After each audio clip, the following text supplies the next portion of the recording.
అయితే మీరు ఇప్పుడు మీరు చేసే క్యారెక్టర్స్ అని చాలా ఛాలెంజింగ్‌గా అనిపిస్తాయి జనరల్‌గా. అంటే మీరు ఛాలెంజింగ్ ఉన్న క్యారెక్టర్స్‌ని యాక్సెప్ట్ చేస్తారా? లేకపోతే ఒక క్యారెక్టర్ యాక్సెప్ట్ చేసిన తర్వాత how I make it challenging అని ఏమన్నా ఇన్‌పుట్స్ ఏమన్నా పెడతారా మీ పరంగా? ముందు నేను చాలా తప్పులు చేసేవాడినండి. హ్మ్. అంటే ఒక కథ చెప్తుంటే నా క్యారెక్టర్ గురించి ఎక్కువ ఆలోచించేవాడిని వినేటప్పుడు. స్వార్థం, చిన్న స్వార్థం. స్వార్థం, యాక్టర్‌గా ఉండాలి. స్వార్థం ఉండాలి. ఉంటుంది. యెస్.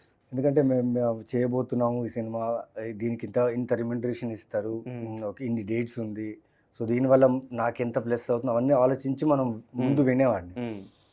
అంటే కథ మొత్తంలో కథ వింటూనే నా క్యారెక్టర్ లీనమైపోయి నేను ఆ ఇమేజ్ ప్రింట్ చేసుకొని నిజంగా ఈ కథ నాకు వర్కౌట్ అవుతుందా లేదని ఆలోచించుకుంటే క్యారెక్టర్ బాగుంది, పర్ఫామ్ చేయడానికి స్కోప్ ఉందని కొన్ని కమిట్ అయిపోయి ఆ టైంలో. ఓకే. ఓకే. లేటర్ స్లోలీ తెలుసుకుంటే లేదు, క్యారెక్టర్ కాదు, on the whole how the film should work as a film అని చెప్పి తెలుసుకున్నా. అండ్ లేదు సార్, ఇప్పుడు ఇట్స్ ఛాలెంజ్ తీసుకోకపోతే కష్టం.